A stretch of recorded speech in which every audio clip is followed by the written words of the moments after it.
उस दिन जो मतलब परसों दिन जो इवनिंग में हमें मर्डर का जो भी इंफॉर्मेशन मिला था, उसके बाद पुलिस वहाँ पे इमिडिएटली गई थी। हमारी मेडिकल फॉरेंसिक टीम भी गई थी, डॉग स्क्वाड भी गया था, और हमारी सारी सीनियर ऑफिसर्स भी वहाँ पे हमारे मौजूद थे।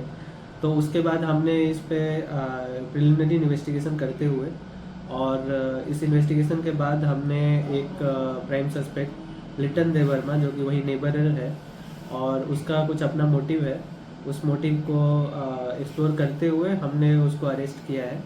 और उसको अभी हम लोग 5 दिन के लिए पुलिस रिमांड पे भी लेंगे। और इस केस में, ये केस हमारे लिए बहुत ही इम्पोर्टेंट है, और इस तरीके का कोई भी केस हमारे लिए इम्पोर्टेंट हो जाता है, और हम इसमें जितना भी गहराई से जितना भी इन्वेस्टिगेट करना होगा हम करेंगे। और हम बाकी लोगों को आश्वस्त करते हैं कि इसमें जस्टिस दिया जाएगा। Thank you.